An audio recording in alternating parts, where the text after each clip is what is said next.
And hey. Hey. Oh wait, no.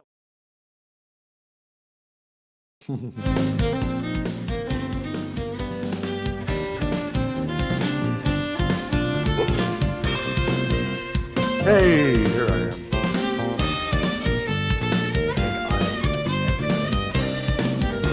Except for the right one was down. Everything except for the right one was down. Okay, but we're here.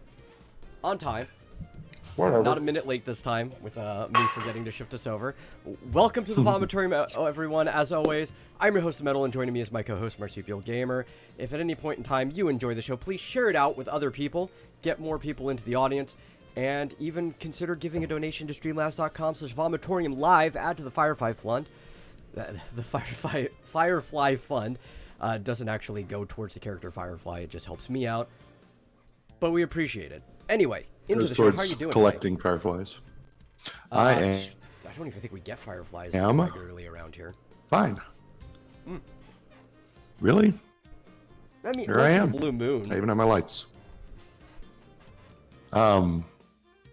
We got them in Alabama all the time. Man. I think it's because we get them in Texas. All summer. I think my particular location, not close enough to water, is the big issue. You like my cup? I had to make sure I raised it up high enough. Yes. I haven't seen fireflies in a long time because I haven't spent a summer. Well, no, I did spend a summer in Alabama, but I didn't do much outdoor stuff. Well, I guess I did see fireflies while I was there. Yeah. A couple years. Well, I guess last 2 years from this coming summer. That was the last time I was there. So. Yeah. There's a lake nearby. And there are a lot near the lake, but that's like, I want to say 5 miles away from me, so they tend to just congregate over there. We don't really get a lot of them away from the lake. Yeah, I think I think like most bugs, they like water. Yeah. They need water, so if you're in a dry area, they're not going to be there. Or they're going to be around the nearest lake. Grand Prairie, for similar reasons. Grand Prairie is basically a swamp, so we used to get them everywhere when I lived in Grand Prairie. Oh, yeah. Just all summer long. Along with mosquitoes, I bet. Oh, yeah. Yeah, that was pretty bad. But, yeah, we're here. Well, and, what I was let's talking talk about shipping. Yeah. So, my favorite topic. Why I brought this up is the streamer Tectone, which for people who don't know who that is, way bigger than us, but he is a member of OTK. You could kind of call him the gotcha guy because he made his entire career off of covering gotcha games, going like way back, playing things like Summoner's War and everything. Got much bigger during Genshin, really? And currently, if you go by watch time, he is the biggest Star Rail streamer at the moment. Oh. I think technically, if you want to talk about how valuable the watch time is, Asmongold is, but he's got like a fourth of Tectone's total watch time because he just doesn't stream it as often. He plays a bunch of different games, but Asmon also has like total watch time, or yeah, like total hours just of people watch, right? Asmon's just more valuable because he has like 3 times as many people watch him regularly. So, like the value of the watch time. I'm confused. So, I'm confused though. So, but you're saying Tectone has more watch time than Asmongold? Yeah, even with a smaller audience, but it's just because he streams the game all the fucking time.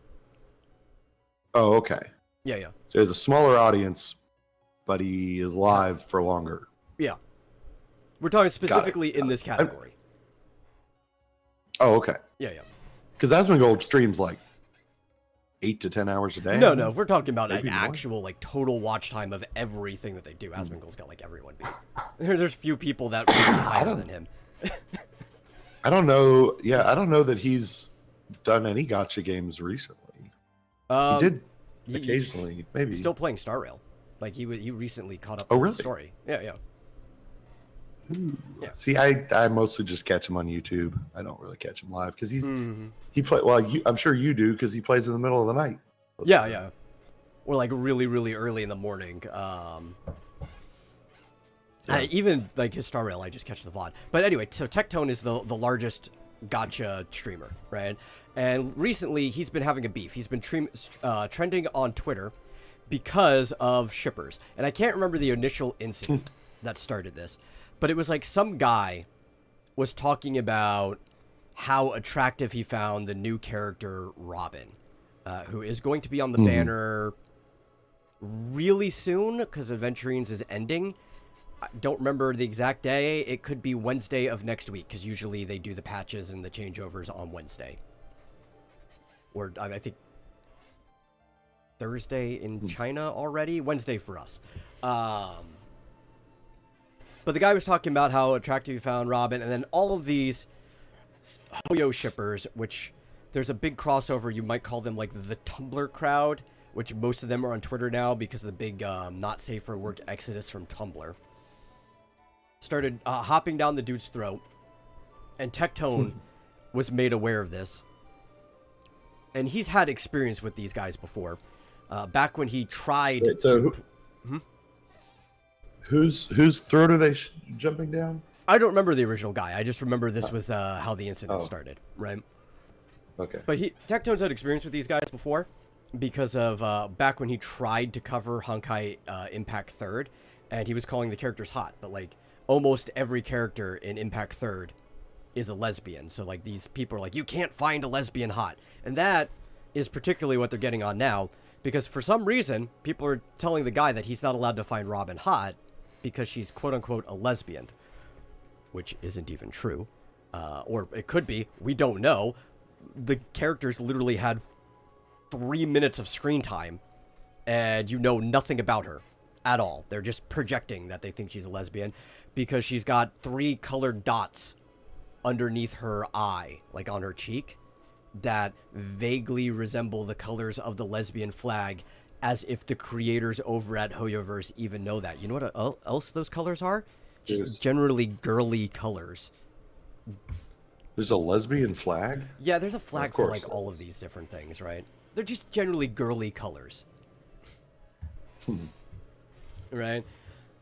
So he started getting involved, and he posted this big bait post where he picked like the sexiest fan art of Robin he could find, and he was like, men. And this is Honkai Star Rail? This is involving Star Rail, yeah. He's like, men. Because he only wanted men's opinion on this. This was part of the bait, right? Tell me that Robin is not like the most fuckable character in the game, which she isn't. But for a bait post, it's a good bait post because it got all the right people angry.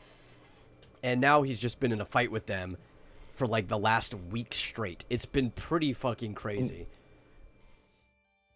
So why are people not allowed to find Robin attractive? It's just because of these weird Tumblr people. That's it, right?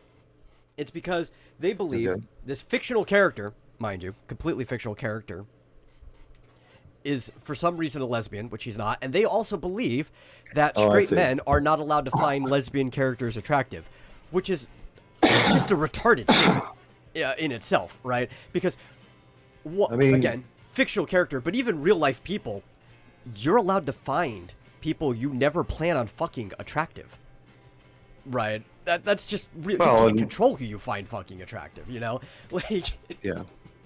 I mean, you know, I doubt that I would find any real life lesbian attractive because they tend to be pretty. I mean, there's some that are, but yeah, there's a lot of just like really butch, high testosterone ones. Like if we're talking about rolling the dice, most people are average looking in general, right? That's true. Yeah. Average or worse. I mean. Yeah. Well, I mean, by the same regard, most people are also average or better. It's just all the better looking people are usually already taken. Mm-hmm. But yeah, they get snatched up first. But yeah, I mean, fictional lesbians, I mean, she's not, but fictional lesbians tend to be a lot more attractive than real life. Oh yeah, well, I mean, you'd hope, right? At least if it's made by a company that actually cares about their games and their audience. They want characters to at least be aesthetically pleasing, even if they're not made to be sexually attractive. Yeah. But even like real life people, like actresses who are in a show where they're going to be playing more a attractive lesbian. than the average person because even some of them might actually be because like the industry attracts those type of people. They're still going to be a much higher grade than the average person because those are the people that get scooped up into the performance industry. Yeah. But I have my doubts. I mean, I think I've been, it's been a little while, but for a while I was watching or listening to some your boy Zach, Comicsgate related videos. And he's been talking about his theory that there may not actually be any lesbians in creators in comics, and that possibly. at least not in the big two.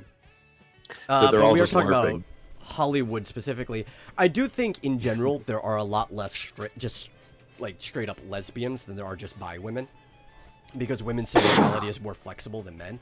There's definitely a lot of homosexual men in acting, but the industry just attracts those type of people. I also think there are probably fewer bisexual women than claim to be. Oh yeah, for sure. As well, absolutely. Because it's an advantage, a professional advantage. Yeah. But anyway, kind of off topic. But yeah, anyway, completely off topic. Yeah, so he's just been in a fight with them for a while, and like I was saying beforehand, I love to see it because I hate shippers.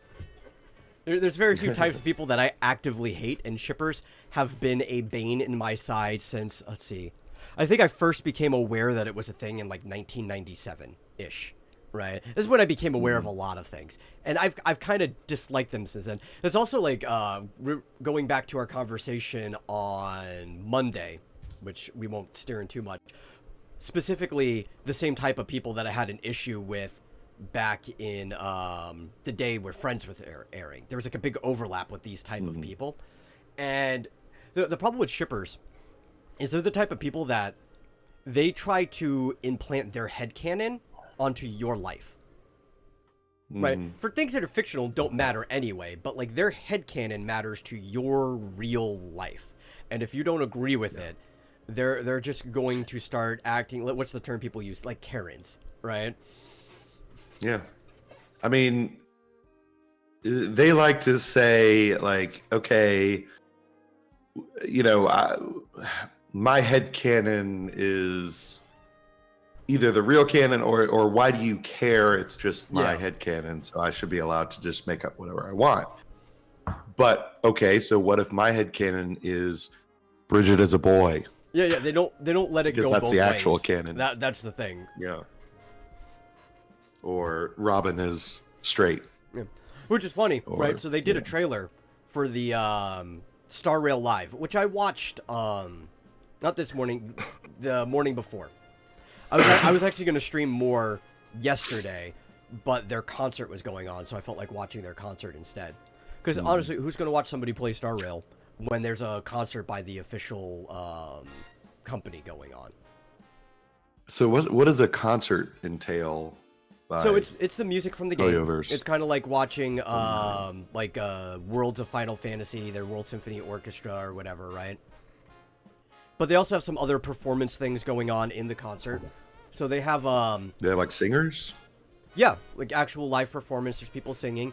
They even have some of the actors and stuff voicing the characters in almost like a VTuber way. So it's like if you've ever seen like a Hatsune Miku concert, or if you've ever seen any of like the Hollow Live people do their concerts, some of it was like that. A little bit, right? So yeah. like Kafka was up on stage playing her violin during her song. Or, like March was up there talking to people. They had a person in a big pom-pom outfit, the bunny conductor, walk on stage like a Disneyland mascot style outfit, and there was some talking. But there's also performance from like the people who recorded the songs for different parts of the game, because there's songs that have lyrics. There's orchestras playing remixes and orchestrated versions. It was a really good event, honestly. It went on for like 3 hours. Wow. I always find these things strange. Like, was it a real stage? Yes, were they like there's an projected? actual audience with a stage, and there were people holographically projected through like layered screens to look like they were on the stage, just like a Hatsune Miku concert. Yeah. But a lot of it wasn't those people. A lot of it was like actual orchestra on stage or a couple bands and stuff like that too. Yeah. Yeah, but those VTuber concerts are they're kind of cool and people love them, but it's a strange concept, but it works somehow. I think if it wasn't for Vocaloid and Hatsune Miku, people wouldn't even have thought of doing that, even though it's effectively Gem in the holograms if you think about it. It's like the real life version of Gem in the holograms. Yeah. Except in their universe, they were real. Kind of, sort of, yeah. Yeah. But they were trying to achieve the same thing. They were just able to do it in a more actual than virtual way. You mean because their concerts would be kind of psychedelic with lasers and... Yeah, yeah. Did they actually have holograms? Yeah, so, like, the actual character of Gem, like, that you see the hologram, and there was... The whole thing about Gem and the holograms was that there was a group of actual girls who were kind of nerdy and in school, and they, like... The way they looked, obviously they were drawn better because it was a cartoon, but they were supposed to come off as like kind of homely. Yeah, like the way you're supposed to interpret Velma from Scooby-Doo, even though Velma's more attractive than she's supposed to be described, right? So it's those type of girls, glasses, turtleneck sweaters and stuff, and they were good at performing and making music. So they used the lead, I think the pianist and songwriter's dad's technology to project idealized versions of themselves with like the makeup and everything. They had like that Kiss hairband type look onto stage. So they were technically holograms. They were kind of doing the same thing that VTubers are doing now. Okay.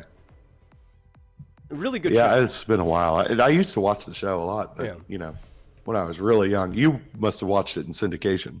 I did. I would watch reruns of it with my cousin, who I think was just old enough, because she's a few years older than me, to catch like the tail end of it when it was airing live. Yeah. I mean, I watched it, just when it first came out. Yeah. I think. But that just means I was probably younger when I saw it. Yeah, 1985. So I started watching it when I was 8. Yeah. But so that was going on. They did a trailer for it, so to get everybody hyped. It was a fully animated trailer, 2D cartoon. I love it when they do their animated stuff. It involved like all of the 5-star characters from the games, like the ones that you actually had to pull, doing different things in the streets of Penacony. Some people were like preparing for the concert. Some people were like handing out flyers, doing different things.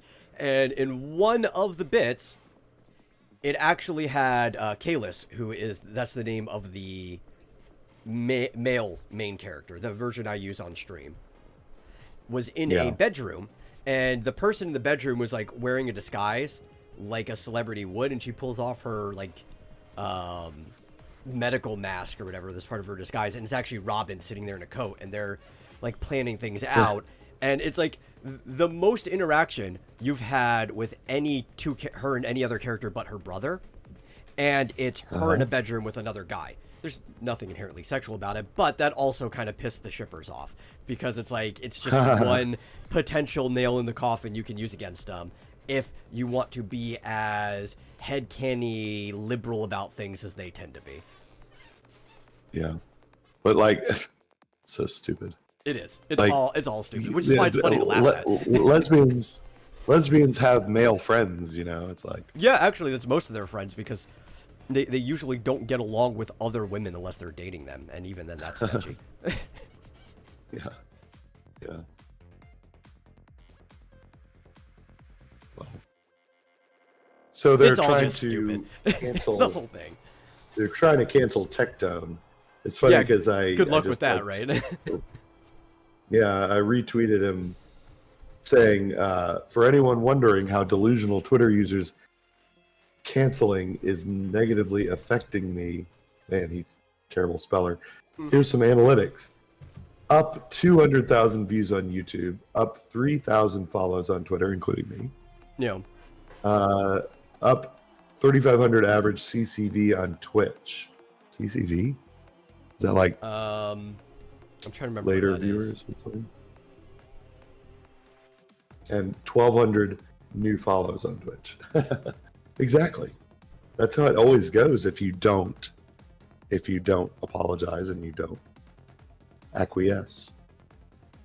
I'm trying to think I think CCV has something to do with ad revenue. I'm just trying to remember exactly what it has to do with it.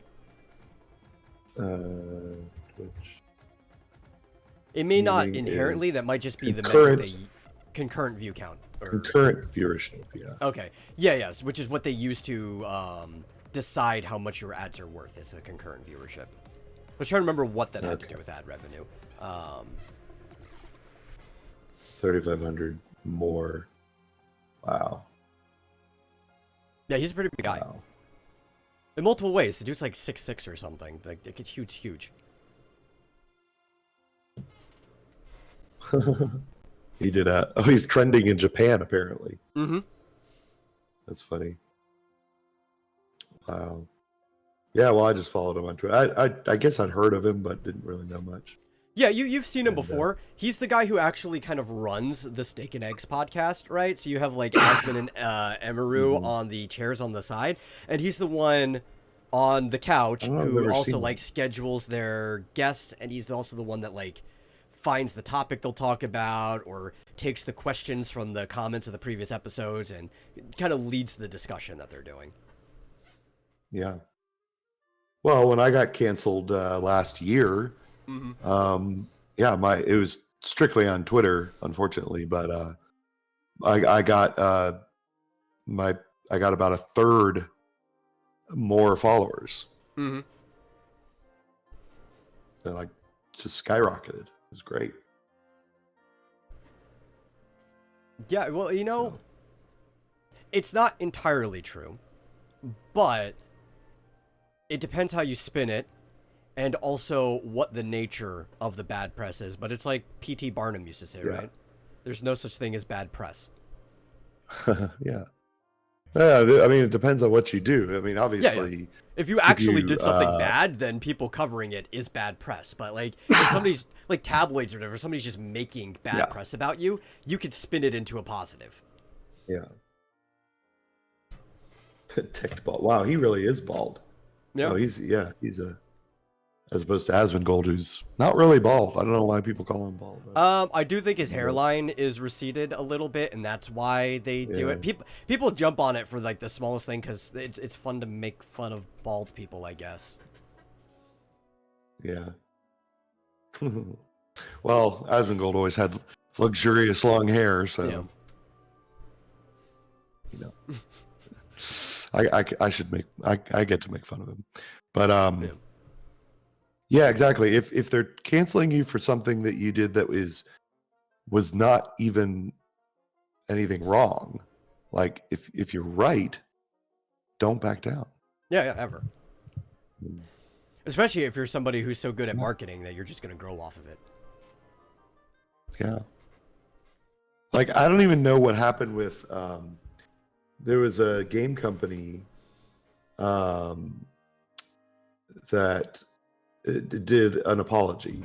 Mm-hmm. It was Farm Folks, and I don't even know what it was. I don't even care. I don't even know what Farm Folks is.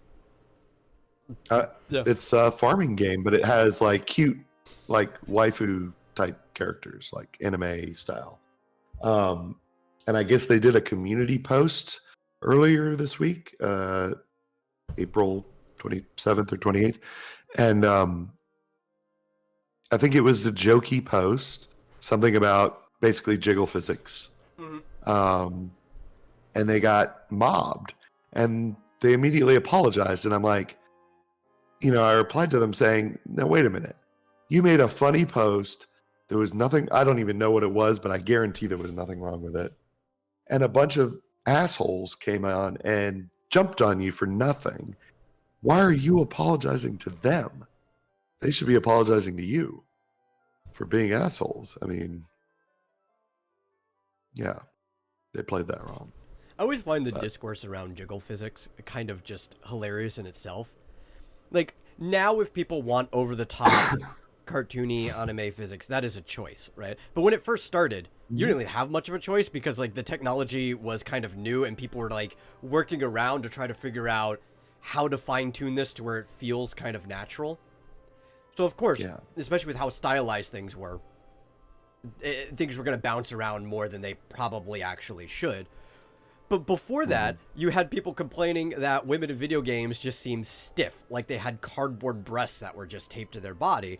And that was like a move in the right direction for making things feel more immersive. But because of just how inaccurate it was at first, people had to jump on it. And things, you know, obviously progress, as anything does technologically. But they'll still make fun of that older stuff. It's like, okay, that's like, I don't know, making fun of how bad Squall's face looked in Final Fantasy VIII. They tried something, you know, like it limited technology at the time. Well, and like today, it's like you want somebody's like represent like a human body. You want it to act like it would in real life, and they have the technology to do that now. So I don't even understand why someone would have a problem. I guess they just want women to not have breasts or something. They want or if they do, they want them all in sports bras, basically. Yeah. Oh, yeah. I guess that would do it. But that same technology, they want to go back to the cardboard not moving. The same thing that they were playing around with was actually coming from them trying to make clothes physics more realistic, like getting like the tails of jackets or capes and stuff like that to bob and float behind hair physics, and that was just like one of the earliest steps. Of course, everything will look cartoonistic when you really just start out in those fields. Yeah. But yeah. Sounds like I mean, those guys, the OTK guys are like they're I don't know if I should say they're normal, but I mean they're more normal than average. Like it just seems weird and abnormal to be apologetic to people who are jerks to you. You don't understand. Doesn't even make sense. Well, I would say the fact that like Tectone is a straight up gooner, like straight up coomer. That's pretty normal. Most guys are attractive to women like that. Most of them aren't apologetic about it, so that's pretty normal. Yeah. Yeah, it's a weird. I mean, it's an abusive kind of dynamic. That, like, you know, it's like being in an abusive relationship where the person is always yelling at you, and you're the one who's expected to apologize. Yeah, you know, like you did something wrong. But I will say his bait post is factually wrong. The most fuckable character in the game is clearly Topaz. I didn't see that.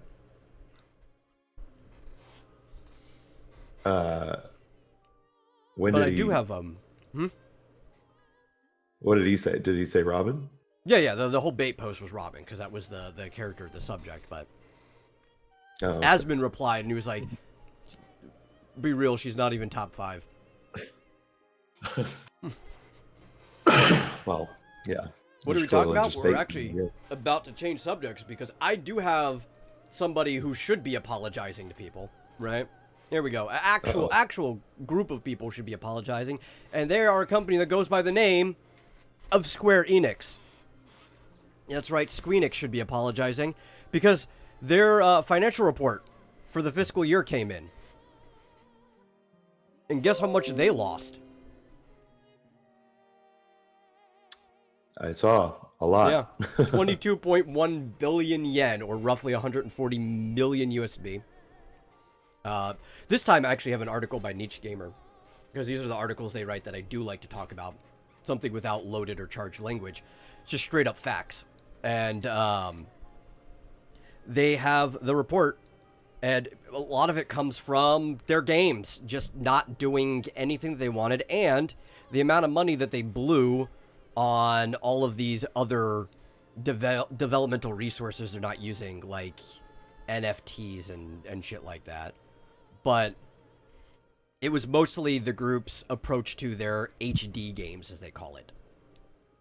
Mm-hmm. Because despite what anybody tries to tell you, Final Fantasy 16 was not a commercial success. For a lot of other companies, it would have been, but with the amount of money they pumped into it and the expectations that Square has of its games, it didn't do well. And also, Final Fantasy VII Rebirth, I wouldn't call a commercial success either, comparing it to the previous game, but actually games are weird. For movies, you expect sequels not to do as well, but a lot of times with games, just because the audience had been growing over time, sequels to games had been doing better than a lot of the prequels had. We're in a different era where games are kind of following the movie trend now, because I think the overall gaming audience is kind of stagnant. Like we've kind of reached how many people like playing video games. Yeah. Do you think that Final Fantasy VII, the remake and rebirth would have done better if they had basically just done a straight remake? Like if it had followed the same exact story, I'm trying to think, because or if they had done turn-based, at least as an option. I think having a turn-based option would have helped a lot. I don't think remake specifically was hurt too much. Part of that, again, is that the Final Fantasy VII, I guess we'll just use the word fan base for, or player base for lack of a better term, has an overlap with the general Final Fantasy, but it's not a perfect overlap. Or, like, you could fit the circle for Final Fantasy fans inside the bigger circle of Final Fantasy VII fans, right?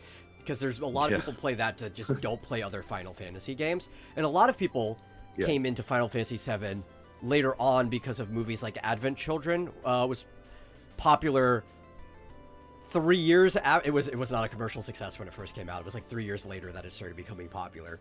Blu-ray sales and DVD sales are what ended up helping it. And Kingdom Hearts. Kingdom Hearts did more to sell Final Fantasy VII later on than anything. But it was also on a more popular system than Final Fantasy VII was.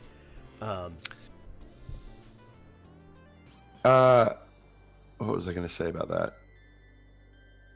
The one thing, I wonder if remake, when did that come out originally? It was a while ago. It was a while ago, and it was on the PlayStation 4, which is a system people actually owned. It did all right. Like, it did not do bad at all. Well, I was thinking, so yeah, interesting. So it came out April 2020. I bet it benefited a lot from the pandemic. Probably. A lot of things like that. Because people were stuck at home and needed entertainment. So that would, tend to lead to a hard crash. But when Rebirth came out, I guess. Rebirth also has a lot of different problems going for it, right? So a lot of people thought Remake was going to be a true remake. Maybe with some added stuff. Like, I didn't mind them adding, like, the side mission going to Jesse's house and stuff. You get to know Jesse, Biggs, and Wedge more. Like, you can add more stuff. You just don't want to change the overall story. And then they found out, like, oh, this is actually a sequel where you're playing through the same events because of time travels involved, right? So, weird. So that already burnt some people. I mean, it's still a game, but... Yeah. The style burnt some people, too. Yeah, I was more turned off by the fact that it wasn't turn-based. Yeah. It's like, it's all twitchy and I have to think fast.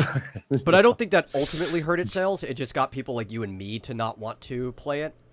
What hurt it is then you have Intergrade, right? Which already you're starting to have to have a PS5 to be able to play it. And this is an interlude between the games. It's actually technically part of Remake.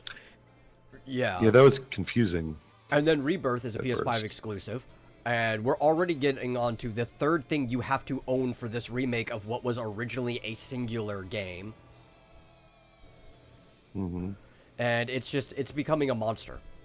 And a lot of people just aren't putting up with it. And then obviously, this doesn't affect most people because most people aren't terminally online, so they'll miss it. But there was like the initial things with like the changes of designs for like Tifa in Remake. Some people just weren't cool with some of the design changes. Though then you also get this bounce back where they're purposely advertising the Costa del Sol swimsuits. He was like, no, look, Tifa's still allowed to be sexy, right? But it's like a little too late type situation. But that's a minority of the audience that either of those two even affect in the first place. So I don't think that affected sales. But it's not just that game, right? Yeah. So it's like 16, not a success. Forspoken is still within this kind of general time period that's affecting sales. That was a complete failure. And they're just bleeding money at this point. They haven't been getting subscriptions for the post-Endwalker cycle because people have not liked post-Endwalker for Final Fantasy XIV. They're really relying on the pre-sales for Dawn Trail, which is coming out soon. There's actually something that looked really good. Came out, I think, just yesterday or today. I forget when it actually came out, but it's already brand new. We've talked about this before. I was watching a VTuber named Sweetly, who I also watch sometimes for Star Rail stuff, playing it, and it was Saga Emerald Beyond is finally available. The new Saga game. Oh, the fifth one? Is that out already? Is that like the mainline one? Yeah. Well, it's its own new thing because like Saga goes in like mini franchises. So there was like the 3 Final Fantasy Legends. Then there was like the whole like romancing saga. Like they're disconnected, but they're kind of like the same theme. Oh, am I confusing that with Mana? You're confusing that with Mana. You're confusing with Mana. Okay. Saga was the Final Fantasy Legend, right? Not Final Fantasy Adventure, which was the Mana series. Got it. Yeah. That's why I have these both on the same spreadsheet because So Saga is the one that is a true turn-based RPG, while like the Mana series is an action RPG. It's like their Legend of Zelda type game. And Saga, the original one, they were climbing a tower to kill God. But ever since then, they've had all of these type of ideas of you might work with monsters on your team or robots or other things. Like you switch out characters and everything. This one has a lot of resource management in it, but it's got like this very Persona-esque aesthetic to it. It's got full turn-based combat with 3D models that are, I would say, proportionate. They're like Star Rail. They're anime characters, but they're high resolution. It's a good looking game. This is kind of what I want a Final Fantasy game to play like for the most part. I want more overworld, less resource management, but Saga's always been into different types of mechanics for the overworld part of the game. So like I let them experiment with that. That's just part of the franchise. Well, I just downloaded the demo on my Switch. Yeah, I forgot there was a demo. So it is. Yeah, it's cool. You can go on the Nintendo website and say download demo, and it'll download to the Switch. Yeah. So it's cool that it's out for the Switch. But I definitely need to set money aside to buy that. That game needs to do well because Square needs a message about what type of games they should be making. Yeah. Well, because it looked great. I mean, what do you feel? How do you feel about they haven't done one in such a long time, but sort of the 2D, the HD 2D, Octopath. I mean, personally, I love those games. Ones. I played Octopath Traveler 2 over the time I was gone, right? I talked about that shortly when we came back. But the issue is, they sold the company that was making Octopath Traveler, or they didn't sell it. I think it was third party. FromSoft they acquired the company that made it. So they won't be making another Octopath Traveler. Or if they do, because Square owns FromSoft bought it for something. I think they're making a Elder Scrolls adjacent RPG or something is what they said they might be using the studio for. Wait. Elder Scrolls? You mean Elden Ring? Elden Ring. So Dark Souls. Okay. I don't know why I said Elder Scrolls. My brain was farting there. Elden Ring. Yeah, that's right. Mixing those two together. Elden Souls. They're making a Souls adjacent world specifically of Elden Ring RPG is what the rumor is right now. Okay. I actually wish Bethesda would make an Elder Scrolls RPG. I would play that. Because I don't consider what they make now RPGs. Is it? I know. I was gonna say. I was like, wait a minute. Isn't it supposed to be? Yeah.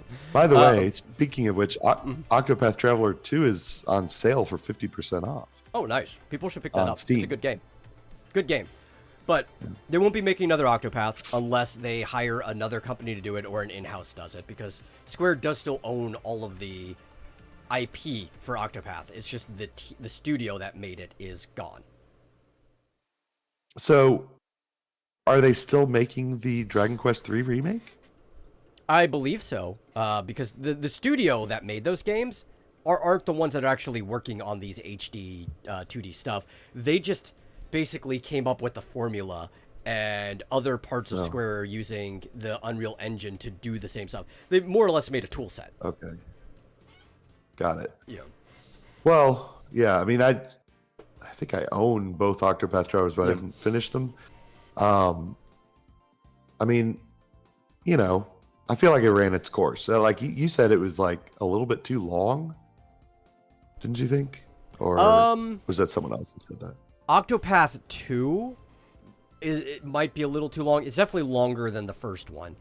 It gives you more to do, which is a benefit, but the length also kind of is a drawback at the same time. I was saying, in many ways, I like the original one better, and I'm not actually sure which one I prefer, like which one I think is a better game, because there's trade-offs between both of them. It's not like a pure upgrade like some series are when going to a sequel. Yeah. Man, Square Enix is having a sale on everything this week. Yeah, almost everything is 50% off. They often regularly do publisher sales. Yeah. I mean, Bravely Default 2 and all those, Final Fantasy 7 remake. And Bravely Default we'll probably see more of. Okay. Now, I think Octopath, maybe they're probably about the same, but I think Octopath was slightly more successful financially than Bravely Default was. They regularly kind of sell in the between the $1 to $2 million dollar range or whatever, or 1 to 2 million units. I forget how they register, but it's whatever they register. It's the 1 to 2 million is their sales are, and that's fine that they're contemporaries. It's just like, for Square, that's usually considered low, but these are also lower budget games, so it's not like they're losing money from them being in that range. Yeah. Man, I wish they would have. It feels like a missed opportunity. I mean, maybe they just didn't sell very well, but I wish they would have concentrated more on Dragon Quest, because there's been nothing. I mean, except for there was one spin-off game, I think, that came out. There's always a spin-off of Dragon Quest coming out. But that's the problem, is there's more Dragon Quest spin-offs than there are main games. You could argue the same for Final Fantasy. But Dragon Quest, the thing is, they don't have any control over that, because part of their contractual agreement was that Hori has complete control over the main series of Dragon Quest, right? So they make them at the rate that he's able to make them, and that's why there's so many spin-offs, so that the Dragon Quest franchise is still being made and making money. Yeah.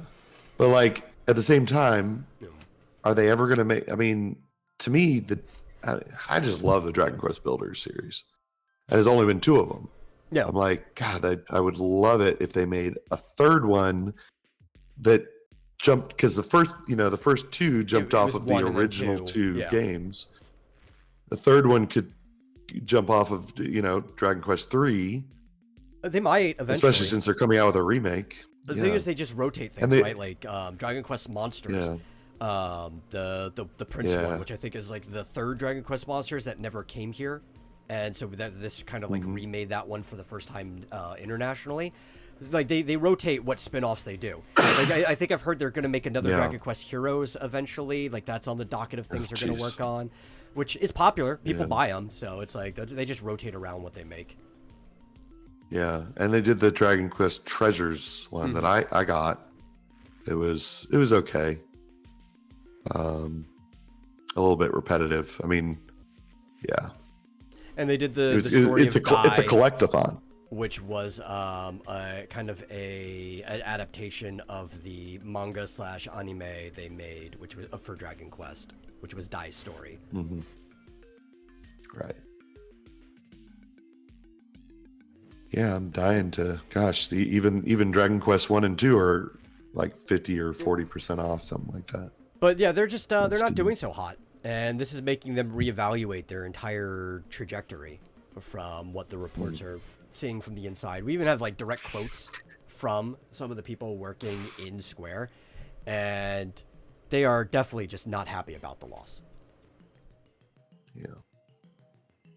I mean, is it possible? I feel like if they could get away from this AAA mentality of we have to spend hundreds of millions of dollars and do like what Mark Kern was talking about. Yeah. Let's say you got $200 million and you could make one game with it, or you could make literally 10 $20 million games. Mm-hmm.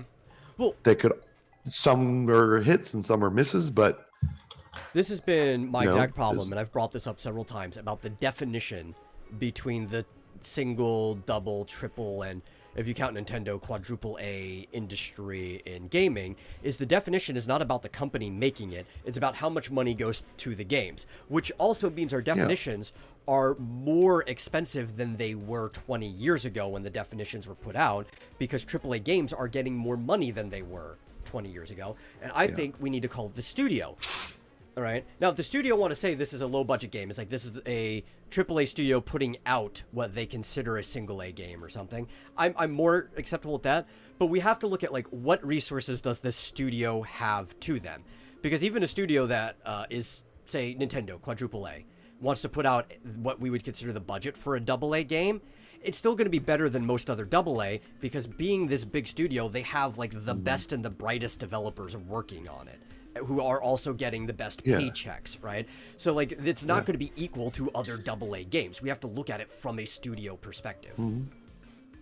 I mean, Nintendo's a great example because just in the last few months, they put out a second remake of Mario versus Donkey Kong, which couldn't possibly have been, I haven't even looked at the budget, but it had to be a single or AA budget. Yeah. I mean, maybe they spent $10 million on it. I doubt it was even that much. And it was fantastic. I bought, what was it called? The Peach game for my girlfriend. Princess Peach Showtime? And yeah. And she loves it. I kind of bought it as almost like a joke. Like I didn't know if she would like it or not. She loves it. She was showing it to me, she plays it all the time, and it's really cute. And it's couldn't possibly have cost more than $10 million to make. Or if we want to look, like, the only company I think that we actually would consider quadruple A is Nintendo, who does even have for some of their games, a higher budget than what you would currently put like AAA. I don't know. I think Tears of the Kingdom is one of the only... Well, so people have tossed it around specifically for Nintendo. They're like in a league of their own with that. They also make more money than anybody else does.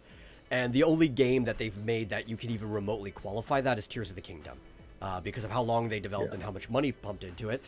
But, like, I mean, you wouldn't consider Animal Crossing... Yeah, but you wouldn't consider New Horizons any less of a AAA game for having a much lower budget than Tears of the Kingdom. Yeah, I'd say Animal Crossing is a AAA as well. But at the same time, they come out with these... I mean, they did, like... They did like the Super Mario RPG game. I'm not even sure. I mean, maybe Super Mario Wonder, a little bit borderline. I think it was AA. Yeah, it's not like Odyssey. It's hard to. Odyssey, they definitely. Oh yeah, no, yeah.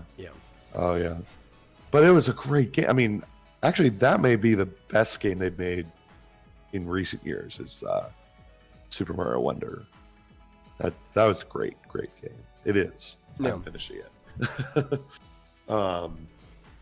Studios need to do more of that. Is like, why does everything have to be like break the fucking bank, like years and years and hundreds of millions? And And that's the Like, issue, right? make a smaller game every once in a while. And Square was doing this for quite a while, right? You talk about Bravely Default specifically. Bravely Default does not have anywhere near the budget of, say, like Final Fantasy. Oh. It's made it with the same modeling design that they've made the Final Fantasy 4 and 3 remakes in, because it was based off of a spin-off called Final Fantasy The Four Warriors of Light that later just became the Bravely Default franchise. Still breaks $1 million. Does pretty good, right, for a lower game. They were doing this with all kinds of smaller things. The problem is that development money mostly started going towards their mobile games instead. I guess. And I think also, well, I don't know if how much they put in, but I was thinking like Triangle Strategy was was published by Square Enix, but they didn't actually make it. It was well, maybe they contributed some to it. Yeah. But that was another studio that actually. Yeah, similar like how studio Octopath was made by a different studio. Yeah. Yeah. But like, yeah, it feels like, okay, for our smaller games, we're gonna like outsource them. Yeah. But no, like Nintendo doesn't do that. They do on some games, but like, well, frankly, the Metroid game is totally outsourced, and that's definitely AAA. So. Yeah, or it's like a lot of their other projects that they try just don't get Steam, and I think they fall in this trap that if it's not one of their main IPs, they don't think people will buy it, right? Like if it's not Final Fantasy, if it's not Kingdom Hearts, if it's not Dragon Quest, they don't think people will buy it. So they have to make everything like a spin-off. They used to have this problem back in the 90s, right? Where they even tried selling the Saga and Mana series, or sort of Legend should be the proper name of it, as Final Fantasy games, right? Technically, Sword of Legends was a Final Fantasy spin-off, but Saga was never supposed to be. They just marketed as a Final Fantasy game. They didn't think it would sell, and they still don't think their other things sell. There's a game that's basically Final Fantasy, but XCOM, or you know, like that type of non-gridded tactics. Sort of like tactics, but the movement on the field, it's more of like drag and drop. It's more of that like battle tactic style XCOM way of moving your characters, but with a Final Fantasy setting. So like Bahamut type nukes and stuff. And it's called the Diofield Chronicles. And we're like one of the only people. I talked about it when it was new. I couldn't find coverage of this game anywhere. The only place I saw it was in the Square newsletter that I get sent to my email every single time they make it. Yeah, and you know that game Triangle Strategy, like they talked about it before it came out a couple of times, and then I didn't even know when it came. I mean, it came out like 2 years ago now, but like when it came out, there was like no fanfare or anything. It's like, oh, it's out. All right, next. It's like, talk about it. Maybe it wasn't that good a game. I don't know. I feel like that's a bit of a side effect of them outsourcing this stuff. Yeah. It's like, have your in-house staff or either cut them down or break them up into chunks and make smaller games in-house. Well, Square's marketing has just been shit for years now, period. I think that's a big problem with a lot of their stuff. I remember with Octopath, it was in the only marketing for it at all, aside from it maybe possibly being in the newsletter, because I heard about it after it had come out, was in a few Nintendo Directs. That was it. Like, it was just very short periods in Nintendo Directs. They didn't do any of their own advertising for the original Octopath Traveler, like, at all. It was like my game of the year for 2018. I had to actually tell people about this. I'm like, wait, what do you mean you haven't heard of Octopath Traveler? Yeah, their marketing sucks. Yeah. True. But they're reevaluating. Yeah, they're focusing on their big IPs again, but hopefully they'll focus on them in a smarter way this time. Yeah, I mean that's the other thing is like, okay, Final Fantasy VII was clearly. I mean, like, wouldn't you say that's probably their best known single game? No. I mean, in America. It should be. But I think Kingdom Hearts has completely eclipsed anything Final Fantasy, even 7. Right. 7's probably their second. Well, all right. known. Yeah. Yeah. and they just kind of, yeah, they just threw so much money. It was like, and what did they, I feel like these bloated projects just like, where does that money go? I don't even. And the funny part is 7 still hasn't outsold 10. Like the original? Yeah. 10 is still, of their original games, 10's the best-selling one. Yeah. I'll do a remake of that, I guess. They did. Oh, well, they didn't do a remake. They did an HD port. That was awful, by the way. If you can get a copy of the original, play it. Basically, it plays What's fine. wrong with the HD one? It plays fine. The expressions, because they lost the actual mocapping from the original game, and they decided they were going to change some of the faces instead of just updating the shader models, having lost some of those assets. The expressions are just awful. It is almost an expressionless game compared to how good they were at the standard of the industry at the time. Yeah. Because that was probably the most expression full game at the time that it came out. See, I never owned a PlayStation 2, so the only version I've ever played is the HD one. Okay. Many years later. So I don't know. I guess, do I have? I'm sure I could find the original and play it on an emulator. Fischoso has something that has to do with the topic. He says Disney's talking about a Kingdom Hearts movie, but it's modern Disney. I still don't believe a Kingdom Hearts movie's coming out. Just like I didn't believe Kingdom Hearts 3 was coming out until it was actually on the shelf and I could hold it with my own hands. When I see a trailer for it, then I will believe that they're ever seriously considering a Kingdom Hearts movie. But I probably also don't think I'd watch it unless it was done in, like, the Advent Children style, accompanied by, like, Disney stuff. Like, Square would have to be involved in the creation, and I want it done in, like, the Luminous engine or something. I don't want a live action incorporated with... I don't want a Who Framed Roger Rabbit Kingdom Hearts. I don't think that would be good.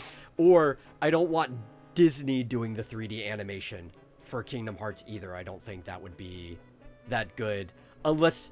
Maybe if they helped out for, like, the Frozen and Tangled levels, like, their characters. But I feel like all of the Final Fantasy-esque aspects, which are the bulk of the non-Disney characters you see.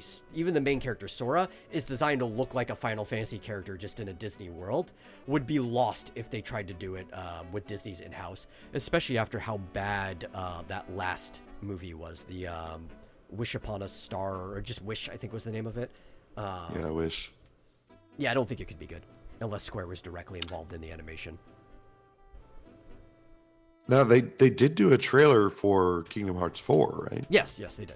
So Kingdom Hearts 4, I have a little more faith it's coming out than I did on 3, especially because how much they're hurting. They really want to get Kingdom Hearts 4 out. They can't have an indefinite development cycle anymore.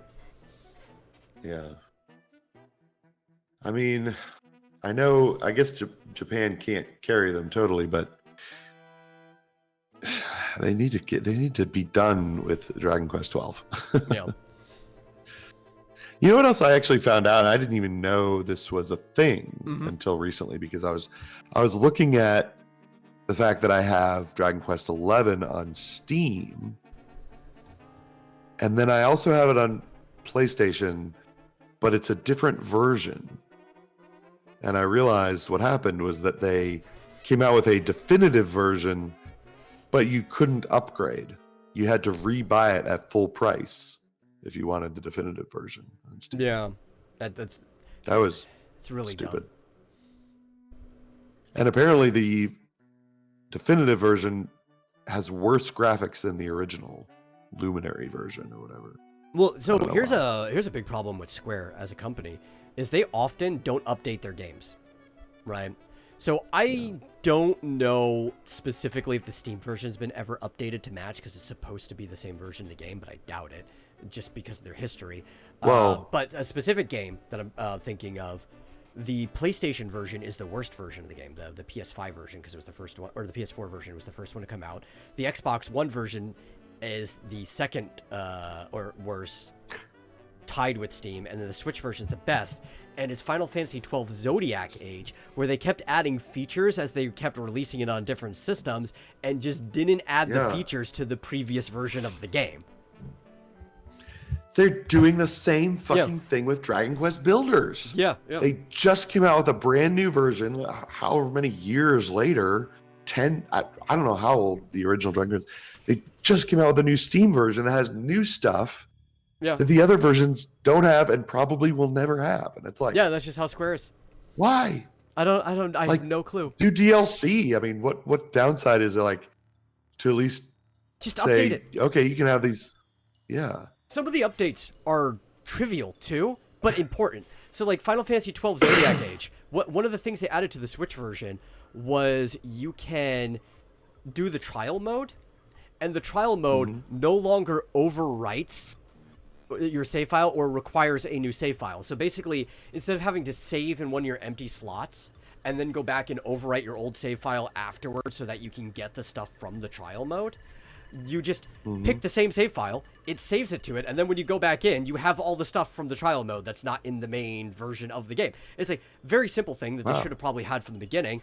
Didn't update the older versions of it. So you have to do this convoluted thing to get the items that you did from the trial mode, while the Switch version, it's just like, yeah. Yeah, that's interesting. Yeah, I'm glad I have the Switch version. Yeah, And why do they do It's that? the last like I said, the game that was made. Yeah, like with Dragon Quest XI, I guess it was. I mean, they did update the Steam one, but they didn't update it. They just took the old version, delisted it, and then put on the new version and just said, if you want this, you got to buy it again. The fuck is that? And they also often delist games, upgrade right? path. Like when the Pixel remasters came out, and 5 and 6 came out, and they're like, we know you don't like the mobile versions of 5 and 6, but even if you're somebody who's interested in it, you can't buy it anymore. We're completely delisting it. So the only version is the Pixel remaster on Steam. Yeah. And it's like, well, I'm glad I bought it just so it's permanently in my inventory. Was there a mobile version of 6? Yeah, I guess so. That's a weird bubble. Yeah, with the weird... the graphics are... painted version, and the characters kind of look bubbly. Yeah. They were trying to make it look like the sprites, but they didn't look enough like the sprites. Right. I don't even... Like, I don't know if... I doubt I'll ever play it. I have both of them, though. But... Wait, which one is this? Oh, no, this is the Pixel remaster. I have the 3D remakes still installed of 3 and 4. But it was 5 and 6 that got the mobile versions, right? Yes. Oh, Technically, 3 and 4 have mobile installed. versions. All they did was port the 3D remake versions, though. So it's identical in that case. Does Steam doesn't just take it away from you, right? I mean... No. If it's in your inventory, Steam lets you keep it. You can re-download any game. Yeah. Yeah. It should be there. Last played 2021.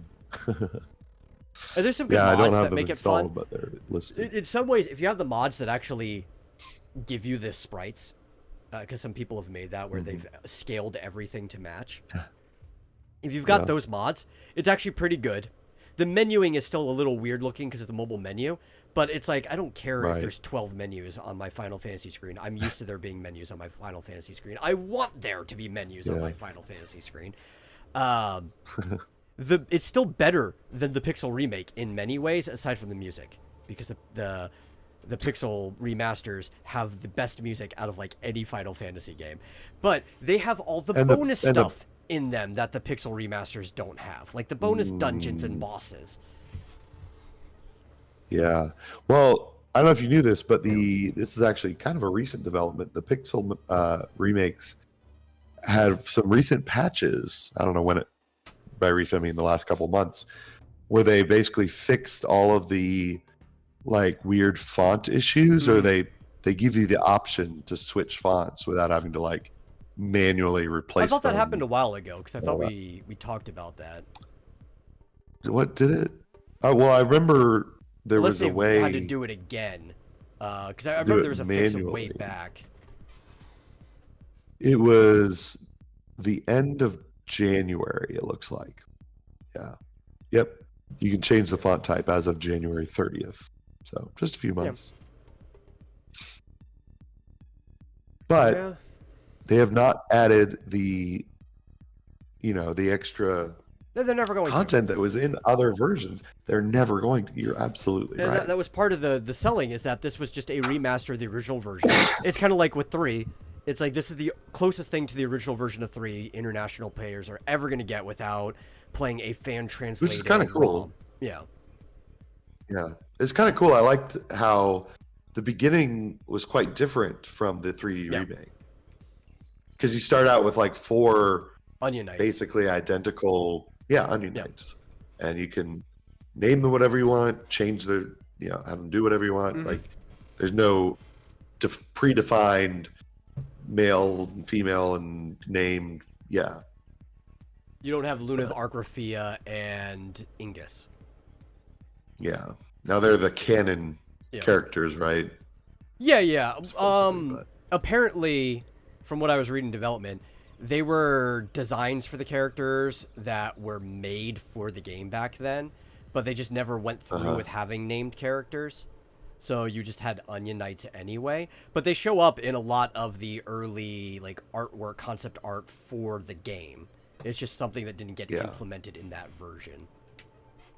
So you could argue that the 3D version is the definitive version of the game because it's kind of closer to what they had planned for the game. Yeah. But I mean, if it were to any other company, you'd say, well, surely they're gonna come out with even if it was paid DLC.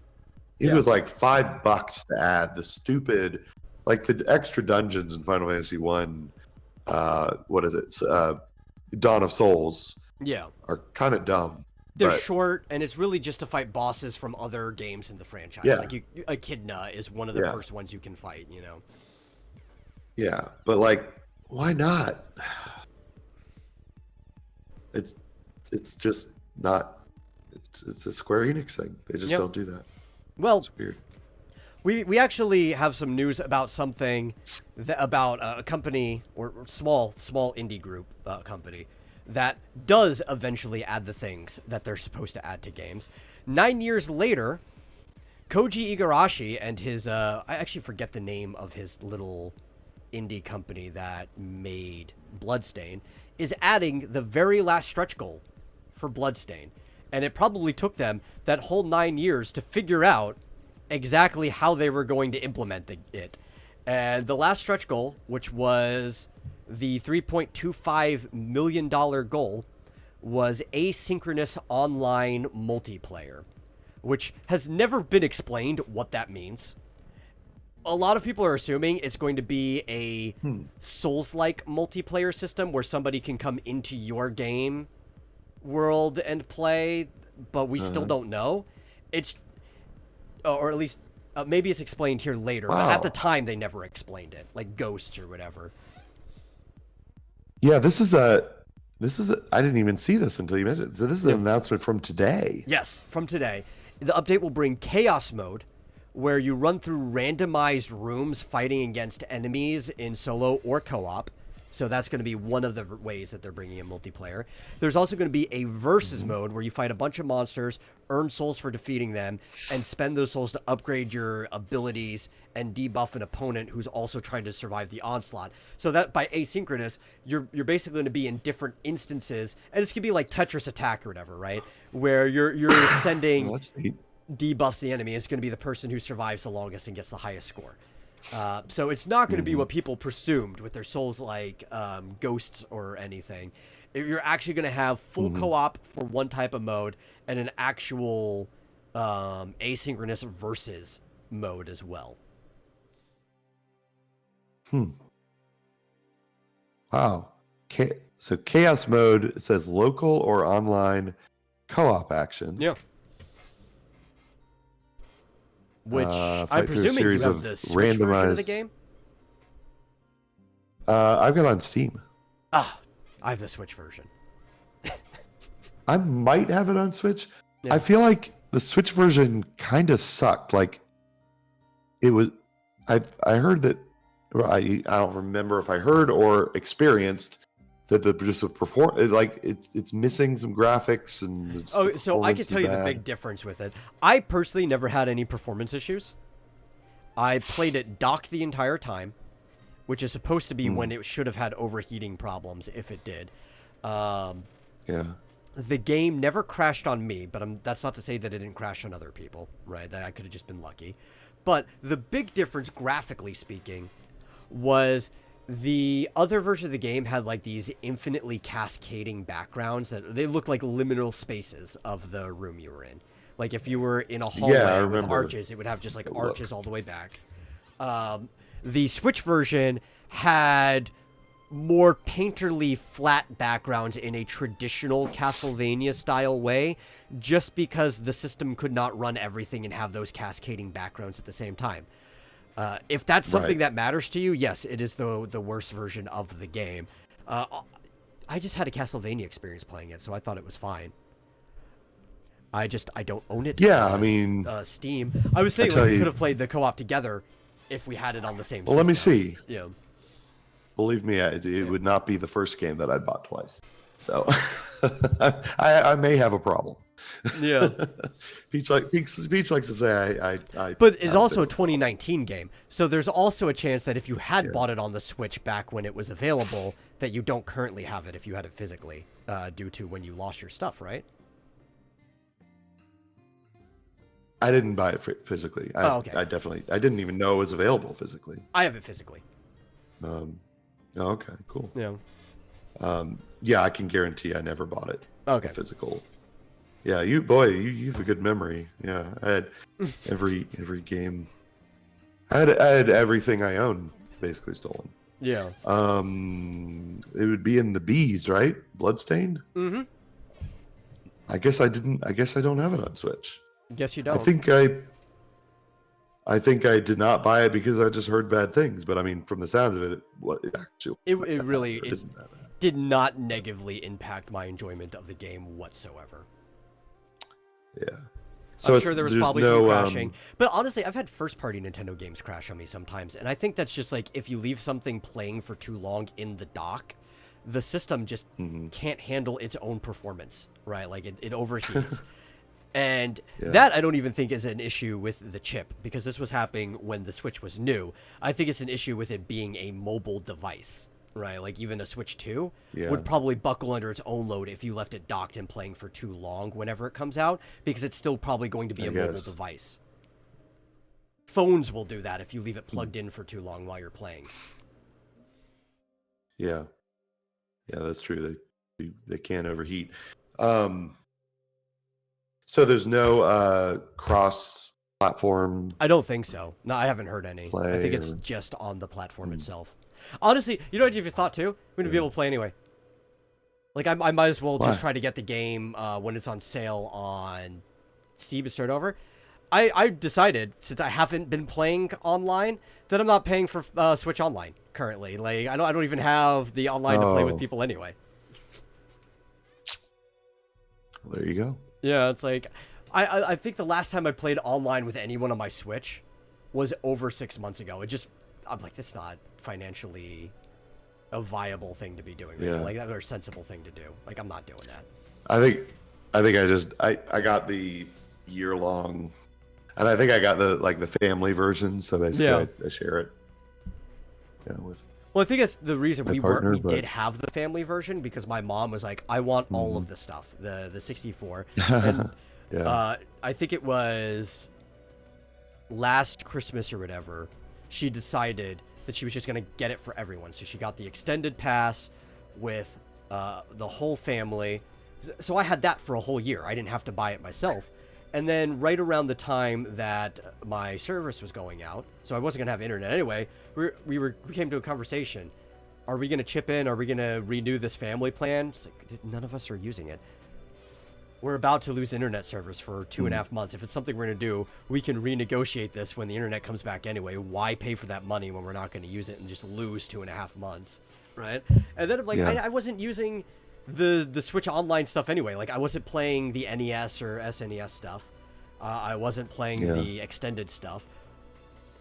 It's just not worth it for me right now to spend money on that. I understand.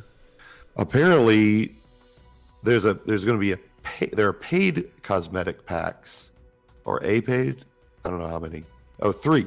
There's 3 premium cosmetic packs, and one of them looks like Shantae. One of them Yeah, looks yeah. like There's a Miriam lot of is- like is a indie pirate. stuff involved in it, and I've been wanting to pick them up. I just Well, it's not available yet. oh, I thought you could I pre-order don't them. think. Oh, maybe you can, Yeah, yeah. but it's not. None of this is coming out until May 9th. There's So, going to be 1 week one from today. not indie. Actually, this is technically a major game, but a Shenmue 3, I think aesthetic is probably going to be coming out on it too. There's a few different characters that are being thrown into that game, but it'll be fun. So some of I'll these, play it. yeah, it looks. There's also a classic mode 2, which is also paid. It's a you have to pay for it. Brings the same retro gameplay as classic mode, but with a bigger map and its own canon storyline.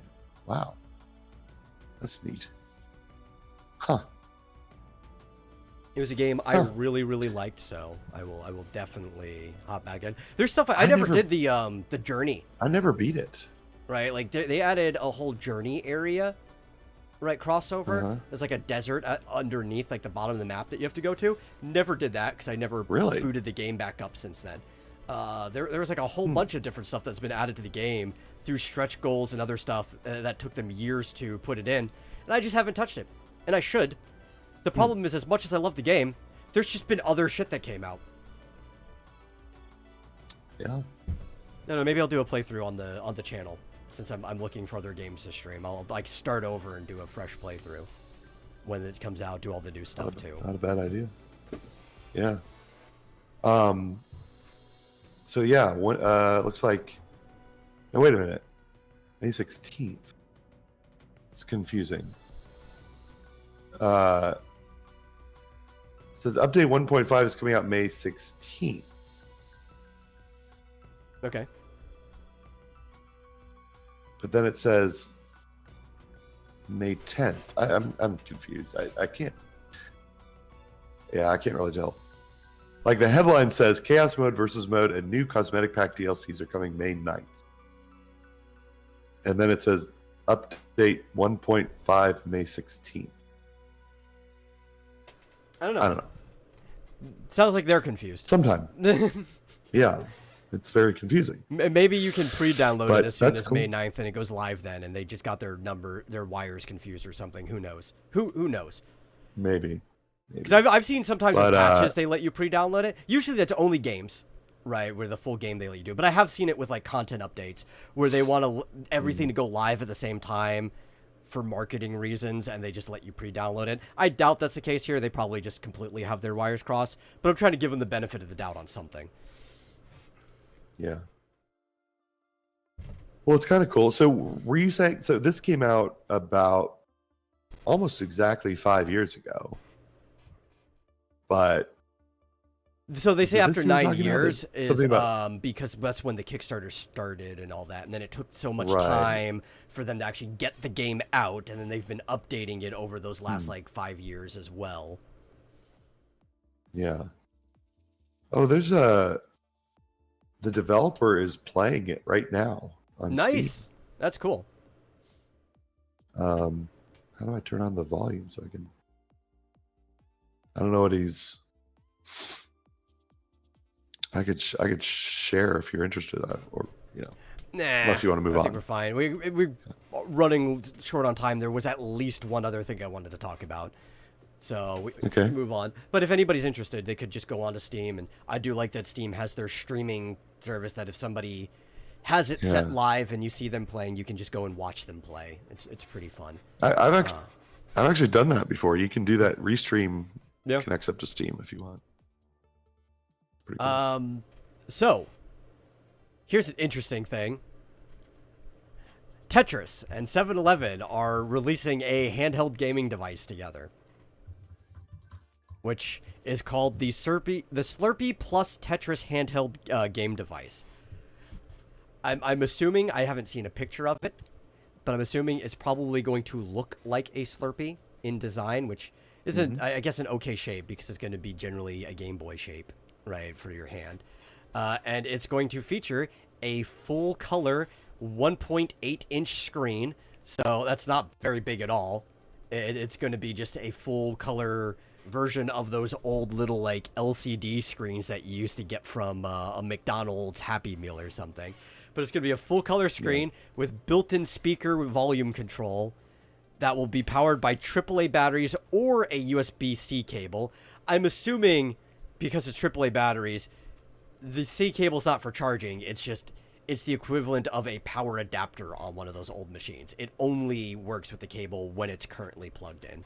And you'll be able to play Tetris on it, and it's coming soon. It's a weird collaboration. They're going to have t-shirts, hoodies, hats, tote bags, and stickers and stuff like that with it too. But it's going to be just a collaborative event with Tetris. I don't know what that means. Is there somebody other than Tetris is basically copyright free, but is there somebody who has like at least the branding for Tetris? Well, Or is I mean, there's 7-Eleven a just Tetris doing company. it themselves? I don't know how this works. It's a good question because I know that, the guy who invented Tetris moved to the United States and made a company. But it's but I like don't he can't know what the enforce current any status- copyrights on Tetris. But if he's doing it with the 7-Eleven's doing it Can't with the he? company, that would be fine. I don't know. Maybe at least trademark. You might be able to trademark the Tetris name. That might be something the company does. I know you can't copyright Tetris, like as a whole, because of the problems it had with the Soviet Union when it was first made. So that's why any company can just make a Tetris game. I don't know that that's true. That's something I've heard for a long time. It was on like the Tetris episode of Icons on G4. They could be wrong, but that was like a pretty big show at the time. I don't know. I mean, of course, I'm going off of Wikipedia, so give that a big old grain of salt. But it says legal enforcement.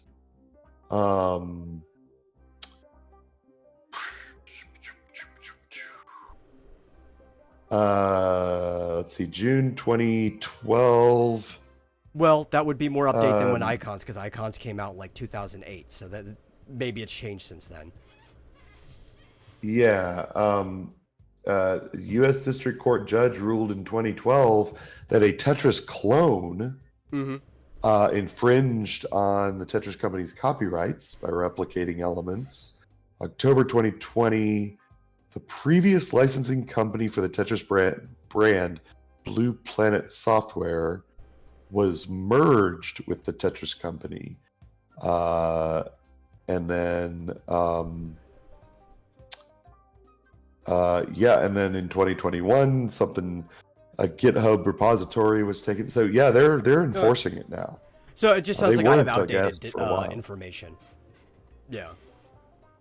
Yeah, it looks like there's been a couple of instances where they've basically sued people for copyright infringement and won. So they are currently a company called good the for Tetris them. Company. Because I always thought it was fucked up prior to that, to hear that they weren't able to actually enforce any copyrights or anything, just due to the kerfuffle with the Soviet Union. Yeah, I mean, the guy invented it. He deserves it. And Yeah. it looks like they are currently the one and only licensor to third parties. So I'm guessing. So I mean, this will have to be directly with them. Which actually makes me want to participate in it more. Because if it was just 7-Eleven doing a thing, I was kind of questionable about it. But, okay, yeah. Officially licensed Tetris title. Yeah, it's owned by Alexei Pajitnov and Hank Rogers. The two friends. So cool. So they're little Tetris machines, like little. I don't know how big it's micro going to gamers. be, but the screen is going to be 1.8 inches. That does not say what the actual controller will be. It could be something the size of like one of those McDonald's things. It could be something roughly the size of a Game Boy Pocket, for all we know, with a tinier screen. Yeah. I'm assuming it's probably, knowing these companies, is probably going to be the shape of like a Slurpee. It is. Yeah. Yeah, I'm looking at the website. Oh, do they How are actually you have gonna pictures hold up? that? Because I'm Yes, reading an if you article. go Let me to- find it. Just what's search 7-Eleven Tetris. Okay. 7. It's 7. Yeah, just search for it. It's probably the easiest. Probably just find Google Images. Let me see. Ooh, yeah. That's an okay size. Yeah, that's. I would say that's probably in the person's hand because I see one of somebody holding it. That's probably roughly the size of an original Game Boy. The screen's kind of small for how much real estate there is, but it's cool. That's a cool like collector's item to have. It's a weird shape though. Yeah. It's kind of the shape of a cup with part of it sliced off, like because it's flat on one side. Mm-hmm. That's cool. Interesting. But they're giving away only 20,000 of them. Yeah. According to their website. So it's a very new limited promotion. Yeah, it says you have to buy certain products at 7-Eleven, or I guess you can buy them online. Yeah, and I'm assuming that it's involving these T-shirts, hoodies, hats, and other things in the campaign as well. Yeah.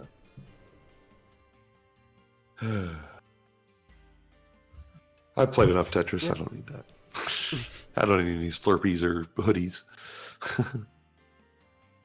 It's cool though. Yeah, cool looking. I'm sure it'll be on eBay. Oh shortly. Yeah, for an obscene amount of money. Yeah. But I guess the very last thing we'll talk about in the few minutes we have left is Nintendo hits 8,535 clones of Switch emulator Yuzu with a DMCA all at once. And we've been seeing them coming down on a lot of stuff. It's not surprising that they would go 8,535 is what it said. Yeah, so 8,535 clones of the emulator Yuzu. Like, that are just they're like online? Yes, they're basically just forks of Yuzu that other people had made in a way, right? I see. Which kind of makes sense with how Yuzu is, because Yuzu is just a shell.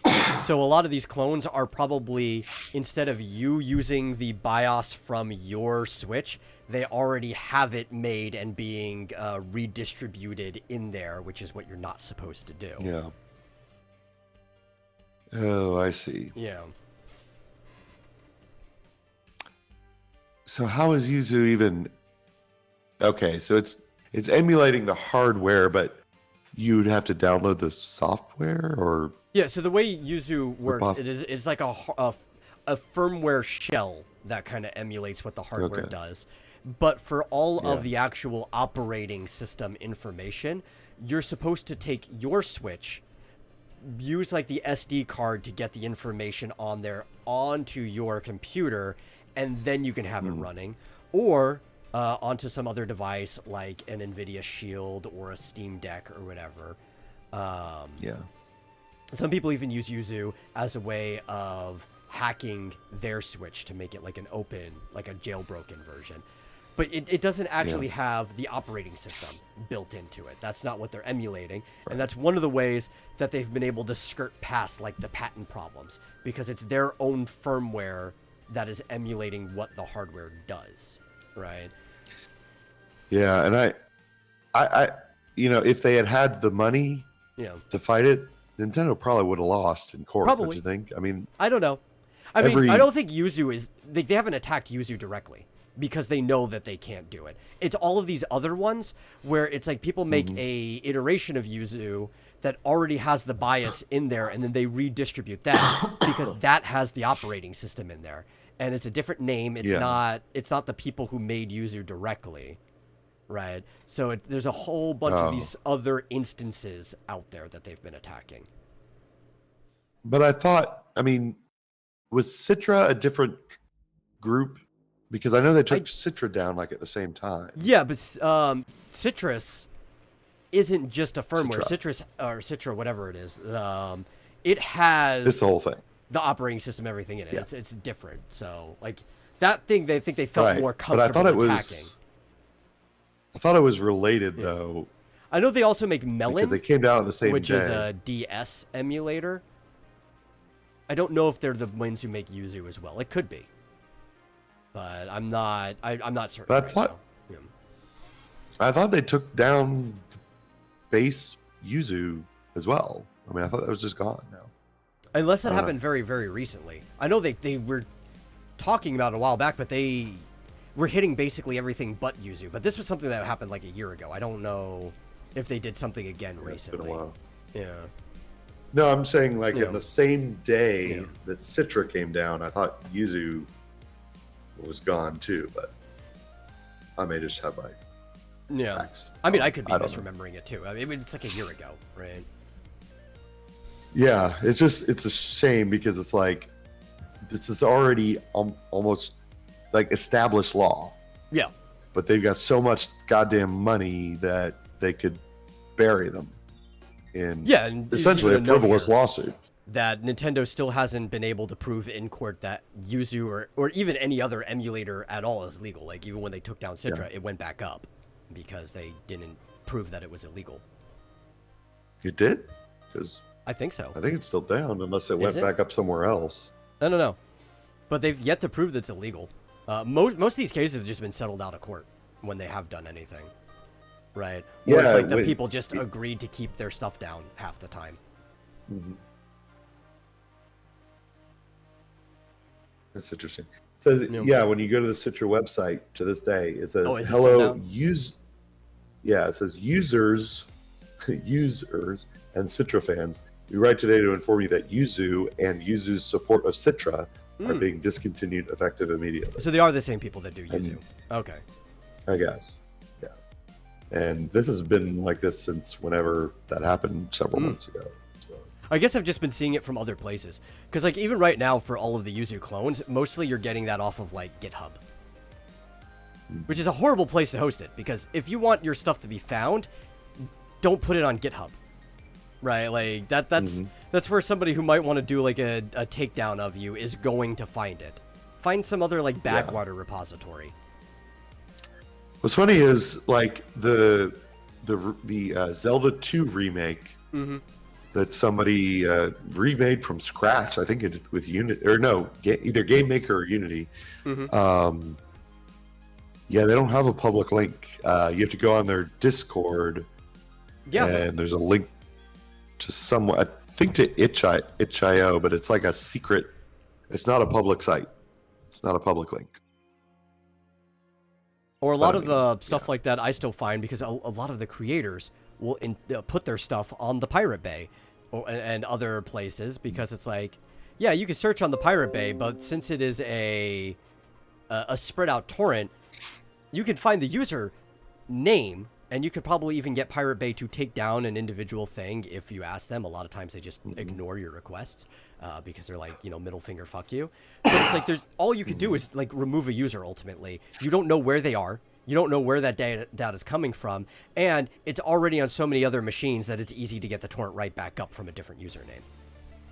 Because they still have the original torrent file. Like, there's almost nothing you can do to attack it from that direction.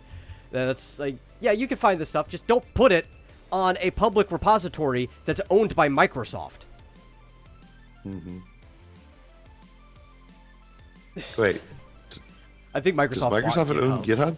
I think they bought it a long time ago. At least every time I talk to my brother, he says that Microsoft owns it. If they don't directly own it, they have some type of share in it. Nope, they Yeah. bought it outright. Yeah. It is a subsidiary of Microsoft. That's crazy. Yeah. So don't put your questionably legal stuff. I think that's coming from What is one of that? your speakers or something. That's weird. Yeah.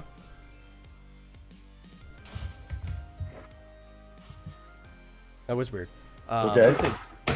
Don't put Like, your Where's that coming from? questionably legal software on the largest software repository with the best search function that is owned by Microsoft. Of course people are going to find it and take you down. Like, that's the dumbest practice ever. Mm-hmm.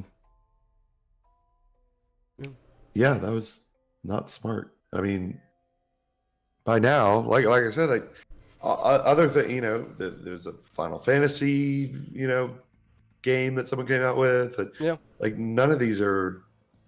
Most people are smart enough, but you know, Citra was operating for years and years out in the open. Yeah. So I guess they thought they were safe, but I think Nintendo's just been getting bolder lately. yeah. But I mean, like I said, this was all decided in that Bleem case, right? Back in the 90s. I think so. Yeah, because like, it's not that it's still not open for discussion. The problem is Nintendo's just never done anything to actually prove that they're right. So until they find some way that legally courts agree with them, Bleem is going to continue to be the correct thing that you can go by. Yeah. That's how the law works. I mean, that is the precedent. Yeah. Yeah, that is the current precedent. It's just, yeah, they could, you know, they can bury you in legal fees. If you lawfare, as they call it. Yeah. I have Melon DS somewhere around here. Yeah. I don't know what version, but that was the last thing I wanted to talk about was our 7-Eleven Tetris thing, because the last two things we talked about, it took a while to get to, were the things I advertised in the tweet for the day, so it felt like we probably should have gotten around to it. You did?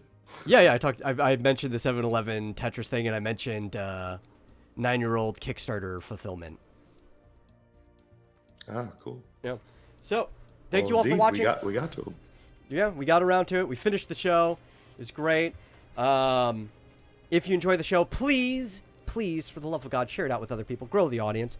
I don't care if they watch live, in the past, whatever. We appreciate you coming around and watching anyway. And if you really enjoy the show, consider giving a donation to streamlabs.com/vomitoriumlive. Really helps us out. Adds to the Firefly Fund. And we will see you guys whenever the next time we're on. Either Monday for Super Serial Showtime, or hell, I might end up streaming again this morning for all I know after I'm done working on stuff. It's a crapshoot, but I might be there. Yeah. Yeah. And I'll probably show up in the chat. Yeah. So, see you guys later. Bye.